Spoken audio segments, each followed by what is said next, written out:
बिस्मिल्लाहिर्रहमानिर्रहीम। पार्ट 1 में हमने देखा था कि कैसे डॉक्टर असीम मल्होत्रा एक वैक्सीन के हक में बोलने वाले वैक्सीन के खिलाफ हो गए, और फिर पार्ट 2 में हमने चंद टेक्निकल चीज़ें डिस्कस की थी, like relative risk versus absolute risk, इसके अलावा नंबर्स नीडेड टू ट्रीट। और आज के इस पार्ट 3 में हम बात करेंगे वैक्सीन के नुकसानात पर, वैक्सीन हार्म्स पर। बहुत से खदशात का इजहार किया जा चुका है कि वैक्सीन ट्रायल्स में कोविड-19 वैक्सीन के साइड इफ़ेक्ट्स को अंडर रिपोर्ट किया गया है, यानी वैक्सीन के मुज़र सेहत असरात को कम दिखाया गया है। इन्वेस्टिगेटिव मेडिकल रिपोर्टर मेरियन डिमासी ने इन ट्रायल्स को एनालाइज किया और एक आर्टिकल भी लिखा जिसमें उन्होंने बताया कि इन ट्रायल्स में शामिल लोग बहुत ही महदूद किस्म के साइड इफ़ेक्ट्स ही रिपोर्ट कर सकते थे, और कुछ पार्टिसिपेंट्स को जिन्हें वैक्सीन लगने के बाद हॉस्पिटल में एडमिट करना पड़ा था, उन्हें ट्रायल से ही निकाल दिया गया था और फिर फाइनल रिजल्ट्स में शामिल नहीं किया गया। डेटा से पता लगता है कि mRNA कोविड-19 वैक्सीन का सबसे ज़्यादा कॉमन साइड इफ़ेक्ट मायोकार्डाइटिस है, यानी कि दिल के मसल्स, पट्टों की सोजिश। मुख्तलिफ ममालिक में स्टडीज़ ने शो किया है कि वैक्सीन लगने के बाद नौजवानों में मायोकार्डाइटिस का रिस्क बढ़ जाता है। अब यहाँ मुख्तलिफ अथॉरिटीज़ ये मुसलसल कहते आई हैं कि वैक्सीन के मुकाबले में खुद कोरोना वायरस इन्फेक्शन से मायोकार्डाइटिस होने का रिस्क ज़्यादा है, हालांकि ऐसा नहीं है। इसराइल की एक स्टडी में इसी चीज़ को एनालाइज किया गया। उन्होंने वैक्सीन लगने से पहले और वैक्सीन लगने के बाद मायोकार्डाइटिस और पेरिकार्डाइटिस को एनालाइज किया, तो पाया कि वैक्सीन लगने के बाद मायोपेरिकार्डाइटिस के रिस्क में 25% इजाफा देखा गया। अगर आप इस स्टडी को डिटेल में देखना चाहते हैं तो मेरी ये वीडियो देख सकते हैं, जिसमें मैंने बाकायदा ग्राफ्स के ज़रिए इस इंक्रीज रिस्क को डिस्कस किया है। अगरचे नौजवानों में वैक्सीन के बाद होने वाला मायोकार्डाइटिस जानलेवा नहीं है, लेकिन जिन लोगों को हॉस्पिटल में एडमिट किया गया उनमें से तकरीबन 80% के MRI स्कैन्स ये बताते हैं कि उनके मायोकार्डियल डैमेज हुआ है। आसान लफ्ज़ों में उन्हें एक छोटा सा हार्ट अटैक हुआ है। अब ये बताना मुश्किल है कि मुस्तकबिल में इस छोटे से हार्ट अटैक की वजह से इन नौजवानों की सेहत पर क्या असरात मुरतब होंगे। रेट ऑफ मायोकार्डाइटिस, यानी वैक्सीन लगने के बाद कितने लोगों को मायोकार्डाइटिस होता है, इसके बारे में मुख्तलिफ रिपोर्ट्स हैं। इसराइल में 6000 में से 1, जबकि हांगकांग में 2700 में से 1। ये सब रिपोर्ट्स भी हॉस्पिटल सेटिंग डेटा हैं, यानी इन नौजवानों को वैक्सीन लगी और फिर इन्हें तकलीफ़ हुई और फिर इन्हें हॉस्पिटल में एडमिट किया गया और वहाँ इनमें मायोकार्डाइटिस डायग्नोस किया गया। इसके अलावा एक और चीज़ होती है जिसे सब क्लिनिकल मायोकार्डाइटिस कहते हैं, जिसका जिक्र मैंने इस वीडियो में किया था, और इसमें बंदे को कोई तकलीफ नहीं होती। It's a clinical diagnosis. लेकिन एक अरसे बाद इस सब क्लिनिकल मायोकार्डाइटिस के सेहत पर क्या असरात होंगे, नोबडी नोस। इस सब के अलावा इन साइड इफ़ेक्ट्स की बहुत ज़्यादा अंडर रिपोर्टिंग होती है। बरतानिया में एक येलो कार्ड रिपोर्टिंग सिस्टम है। इस सिस्टम के ज़्यादा मौसर ना होने का अंदाज़ा आप इस बात से लगा सकते हैं कि एस्ट्राजेनेका वैक्सीन को बंद करना पड़ा जब ये बात सामने आई कि इससे क्लॉटिंग प्रॉब्लम्स हो रहे हैं। लेकिन ऐसा पता कब चला, जब इस वैक्सीन के 97 लाख डोजेस ऑलरेडी दिए जा चुके थे, जबकि डेनमार्क में ये प्रॉब्लम सिर्फ 1.5 लाख डोजेस के बाद ही डिटेक्ट कर ली गई थी।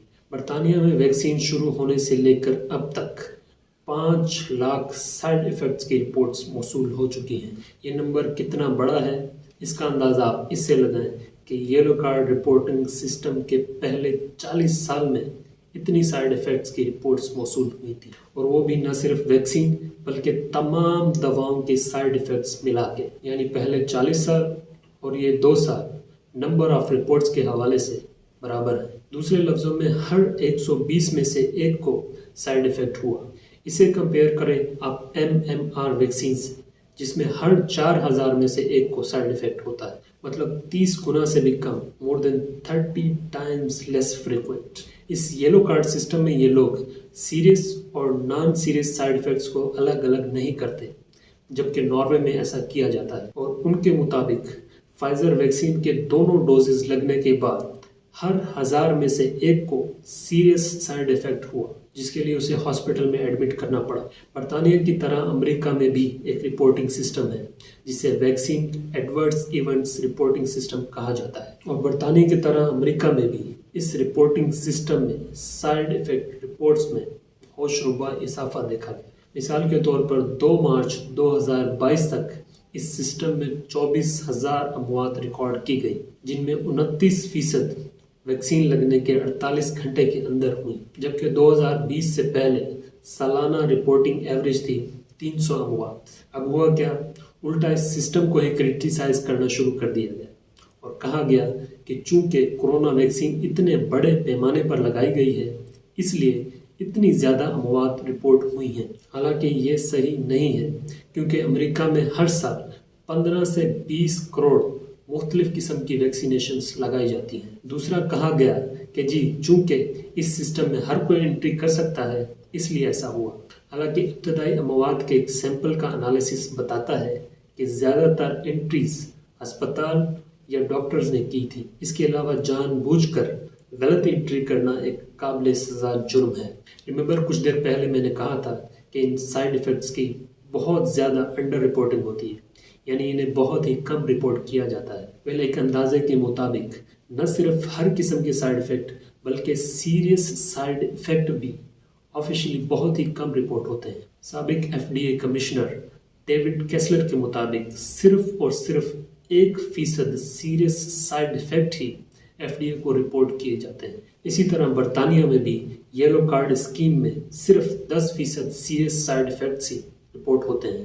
FDA، health Canada web sites, Pfizer اور موڈرنا کے ٹرائلز جو پبلش ہو چکے ہیں، ان سب کے ریزلٹس کو ملا کے دنیا کے ٹاپ میڈیکل سائنٹسٹ نے یہ کنکلوڈ کیا ہے کہ mRNA ویکسین لینے کے بعد ایک سیریس سائیڈ ایفیکٹ ہونے کا ایبسلیوٹ رسک ریٹ ہے 1 in 800، یعنی ہر 800 افراد جنہیں یہ ویکسین لگے گی ان میں سے ایک کو سیریس سائیڈ ایفیکٹ ہوگا۔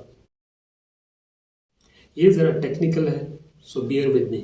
روایتی ویکسینز کے لیے کسی بیکٹیریا یا وائرس کا ایک پارٹ لیا جاتا ہے جسے انرٹ کہا جاتا ہے، یعنی یہ وہ پارٹ ہوتا ہے جو نقصان دہ نہیں ہے۔ اسے ایز اے ویکسین آپ کو انجیکٹ کیا جاتا ہے، جس سے آپ کا قوت مدافعت کا نظام ریسپونڈ کرتا ہے، اور یہ ریسپانس لمیٹڈ، لوکلائزڈ اور شارٹ لیوڈ ہوتا ہے۔ کووڈ-19 ویکسین کے لیے اسپائک پروٹین کو چنا گیا کیونکہ یہ خلیات میں داخل ہو سکتی ہے، لیکن یہ انرٹ نہیں ہے، بلکہ کرونا وائرس کے شدید بیماری پیدا کرنے کے ساتھ ایسوسیٹڈ ہے۔ کووڈ-19 ویکسین لگنے کے بعد کم از کم 4 مہینوں تک مسلسل اسپائک پروٹین بنتی رہتی ہے اور پوری باڈی میں ڈسٹریبیوٹ ہو جاتی ہے، یعنی روایتی ویکسین کی طرح نہ یہ لمیٹڈ ہے، نہ لوکلائزڈ ہے اور نہ ہی شارٹ لیوڈ ہے۔ مزے کی بات یہ ہے کہ ویکسینیشن سٹارٹ ہونے سے پہلے WHO نے ویکسین کے پوٹینشیل سائیڈ ایفیکٹس کی ایک لسٹ کو انڈورس کیا تھا۔ یہ ہے وہ لسٹ۔ اصولاً آپ کو پتہ ہونا چاہیے کہ ویکسین لگنے کے بعد یہ سیریس سائیڈ ایفیکٹس آپ کو ہو سکتے ہیں۔ کیا ویکسین کے فوائد کم ہیں اور نقصانات زیادہ؟ اس کا تعین کرنے کے لیے ہمیں پتہ ہونا چاہیے کہ ویکسین کا آل کاز مورٹیلٹی پر کیا ایفیکٹ ہے۔ یہاں آل کاز مورٹیلٹی کو سمجھنا بہت ضروری ہے۔ اگر ہمیں کسی جان لیوا بیماری کے خلاف کسی ٹریٹمنٹ، مثلا کوئی میڈیسن یا ویکسین کی ایفیکیسی کو جاننا ہو تو صرف یہ جان لینا کافی نہیں ہے کہ یہ نیا ٹریٹمنٹ اس بیماری کو روکنے میں کتنا افیکٹو ہے، بلکہ ہمیں اس نئے ٹریٹمنٹ کی افیکٹونیس اور سیفٹی دونوں کا موازنہ بھی کرنا چاہیے۔ ایسا ممکن ہے کہ یہ ٹریٹمنٹ لوگوں کو اس بیماری کی وجہ سے ڈیتھ ہونے سے تو بچا رہا ہو، لیکن کیا یہی ٹریٹمنٹ ایسے سائیڈ ایفیکٹ پیدا کر رہا ہے جو پھر کسی اور وجہ سے لوگوں میں ڈیتھ کا باعث بن رہا ہو؟ تو کیا یہ ٹریٹمنٹ لینے کا بینیفٹ کم اور رسک زیادہ ہے؟ Do the risks out way the benefits? چلیں اسے ایک ایگزامپل سے سمجھتے ہیں۔ فرض کریں لنگ کینسر کا ایک نیا ٹریٹمنٹ آتا ہے۔ اس کے لیے آپ 2000 پیشنٹس لیتے ہیں، ان میں سے 1000 کو ٹریٹمنٹ دیتے ہیں اور 1000 کو ایک پلاسیبو۔ 6 مہینوں کے بعد آپ اینالائز کرتے ہیں تو ٹریٹمنٹ گروپ میں 2 جبکہ پلاسیبو گروپ میں 20 لوگوں کی ڈیتھ ہوئی۔ اس کا مطلب ہے ٹریٹمنٹ بہت ہی افیکٹو ہے، क्योंकि जिन्हें ट्रीटमेंट नहीं दिया गया उनमें 10 गुना ज़्यादा अमवात हुई। अब अगर हम इसकी इफेक्टिवनेस कैलकुलेट करें और नंबर्स डालें तो ये 90% इफेक्टिव है। कोई भी ट्रीटमेंट अगर 70% से ज़्यादा इफेक्टिव हो तो उसे एक अच्छा ट्रीटमेंट माना जाता है। इस केस में the treatment is a great success. लेकिन हमें साइड इफ़ेक्ट्स को भी कंसीडर करना होगा और ये देखना होगा कि इस सेम टाइम पीरियड के दौरान लंग कैंसर के अलावा दूसरी वजूहात से दोनों ग्रुप्स में कितनी अमवात हुई। दूसरे अल्फाज में ऑल कॉज मोर्टेलिटी।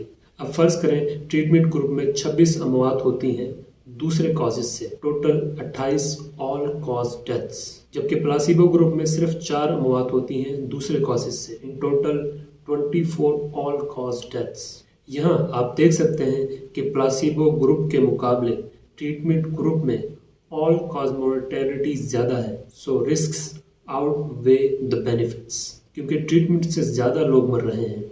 अब यहाँ ये क्लासीफाई करना बहुत अहम हो जाता है कि कौन सी डेथ कोविड-19 डेथ है और जिसमें वैक्सीन के साइड इफ़ेक्ट्स को भी कंसीडर किया जाए। ये वो चीज़ें हैं जो इजीली मैनिपुलेट की जा सकती हैं। मसलन एक फ्रीडम ऑफ इंफॉर्मेशन रिक्वेस्ट ने कंफर्म किया है कि स्वीडन में वैक्सीन लगने के 14 दिन के अंदर अगर कोई मरता था तो उसे अनवैक्सीनेटेड की कैटेगरी में डाल दिया जाता था। फाइजर कंपनी के वैक्सीन ट्रायल ने ऑल काज मोर्टेलिटी में कोई स्टेटिस्टिकली सिग्निफिकेंट रिडक्शन शो नहीं की है, बल्कि जैसा कि हमने पिछले पार्ट में देखा था प्लासिबो ग्रुप के मुकाबले वैक्सीनेटेड ग्रुप में ज़्यादा अमवात हुई थी। इस सब को देखते हुए ये कहना बहुत ही मुश्किल है कि वैक्सीन पूरी तरह फ़ायदेमंद साबित हुई हैं। जबकि बुज़ुर्गों में इसने चंद जिंदगियां बचाई हैं, लेकिन पूरी आबादी को वैक्सीनेट करना इज़ अ रेकलेस गैम्बल, बस एक जुआ है और कुछ नहीं। ये जानना भी अहम है कि वैक्सीन के साइड इफ़ेक्ट्स कांस्टेंट हैं, जबकि इसके बेनिफिट्स वक्त गुजरने के साथ कम होते जाते हैं। जैसे जैसे न्यू वेरिएंट्स आते जाते हैं वैक्सीन की इफादियत कम होती जाती है। आखिर में डॉक्टर मल्होत्रा लिखते हैं कि इस सारे डेटा का तनकीदी जायज़ा लेने के बाद ये एक रियल पॉसिबिलिटी है कि मेरे वालिद की यूं अचानक मौत की वजह वैक्सीन ही है और कोविड-19 वैक्सीनेशन पॉलिसीज़ को रिकंसिडर करने की ज़रूरत है। Hope you liked the video. Thank you for your time. Allah हाफिज़।